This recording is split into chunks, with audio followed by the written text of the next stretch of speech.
चलें जी, बिस्मिल्लाहिर्रहमानिर्रहीम, अस्सलाम वालेकुम। हम बात करने जा रहे हैं एक एक्सपेरिमेंट की वजह से। इन्होंने किया है osmosis is vital to plant and animal cell survival. अब एंड प्लांट और एनिमल सेल की हवाले से अगर हम देखें तो आप ये बात जानते हैं कि प्लांट सेल के पास सेल वॉल पाई जाती है। अब ये बात दिमाग में रखना आपने, सही है ना? उन्होंने बताया कि demonstrated by osmosis affects red blood cells and plant cell. They when they are placed in the three different solutions with different concentration. अब देखो एक चीज समझो, बहुत आसान है समझना। रेड ब्लड सेल्स है, ठीक है, एनिमल के।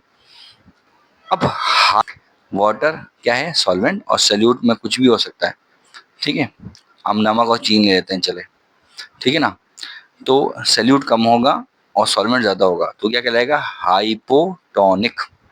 हाइपोटोनिक सॉल्यूशन, ठीक है जी। उसके बाद अगर सॉल्यूशन में जो है सल्यूट कम होगा और सॉल्वेंट यानी कि पानी ज़्यादा होगा तो क्या करेगा? पानी कहाँ चल पड़ेगा? सेल के अंदर। जब वो सेल के अंदर जाएगा तो सेल आहिस्ता आहिस्ता फूलने लग जाएगा, टर्जिट हो जाएगा, और ये वक्त ऐसा आएगा कि एनिमल सेल ब्रस्ट हो जाएगा। देखिए नजर भी आ रहा है ब्रस्ट होता हुआ, ठीक है जी। क्यों? क्योंकि वो उसके पास इतनी एबिलिटी नहीं है कि वो पानी को संभाल सके। एनिमल सेल की बात हो रही है, ठीक है ना। अब यहाँ एक लास्ट में लिखा हुआ है हाइपरटोनिक।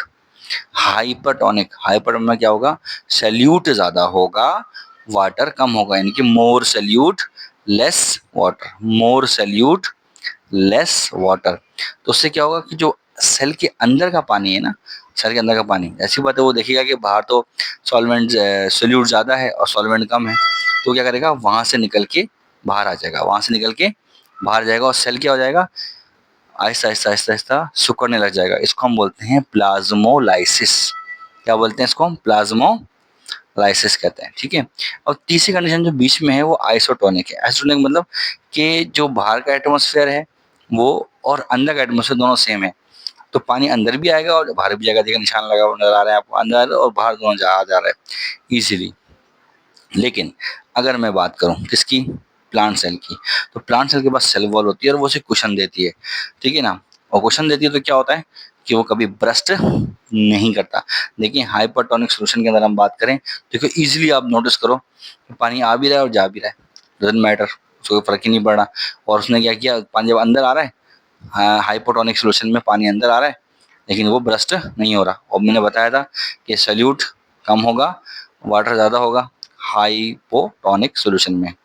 ऐसी हाइपोटोनिक सॉल्यूशन में ऐसी बातें क्या होगा कि सल्यूट ज़्यादा होगा बाहर और वाटर कम होगा, तो सेल का पानी बाहर निकलना शुरू हो जाएगा। आइसोटोनिक सॉल्यूशन के अंदर क्या होगा कि दोनों सेम होंगे, बाहर का एटमॉस्फेयर और सेल के अंदर का एटमॉस्फेयर, तो पानी आएगा भी और जाएगा भी इजीली, कोई प्रॉब्लम नहीं होगी, ठीक है जी। तो ये हमारा जो है इसका डिस्क्रिप्शन है। और अभी पढ़ भी लेते हैं थोड़ा सा कि plant cell use osmosis to absorb water from the soil and transport it to the leaves in hypotonic condition as plant cell lose water, पानी को लूज करता है, and cytoplasm shrink and the shrinkage of cytoplasm is called plasmolysis. जो मैंने भी थोड़ी देर पहले बताया था कि साइटोप्लाज्म अगर श्रिंक कर जाएगा, ये देखें, ये देखें नजर आ रहा है आपको, साइटोप्लाज्म श्रिंक कर जाएगा तो क्या होगा? सारे के सारा साइटोप्लाज्म यानी जो पानी है वो बाहर निकल आएगा। तो उस प्रोसेस को, उस शेप को हम प्लाज्मोलाइसिस कहते हैं। फिर एक जगह और है, आपकी बुक में अभी शायद लिखा हुआ नहीं है, लेकिन अगर दोबारा उस सेल को हम डालेंगे किसमें? हाइपो हाइपोटोनिक सॉल्यूशन में, तो क्या होगा? वापस से वो पानी गेन कर लेगा, तो उसको हम बोलते हैं डी प्लाज्मोलाइसिस, ठीक है जी। Osmosis in the kidney keeps the water and salt level in the body, इनके अगर आप ऑस्मोसिस देखें किडनी के अंदर भी होता है, तो वो मेंटेन रखता है सॉल्ट एंड वाटर के बैलेंस को in the blood and the correct level, उसके लेवल को बरकरार रखता है और उसको वो ज़्यादा या कम होने नहीं देता। इसके बाद भाई आपके पास एक एक्टिविटी है और इसमें जो है ये आप क्लास में ही करेंगे, तो अगर आप कहेंगे तो मैं इसके ऊपर भी वीडियो बना लूँगा। अव्वल तो ये बहुत आसान है। इसमें क्या किया उन्होंने कि एक आलू लिया है, उसको बीच में से होल किया है, उसमें शुगर डाल दी है, ठीक है, और उसको हमने प्लेस किया किसमें? पानी में।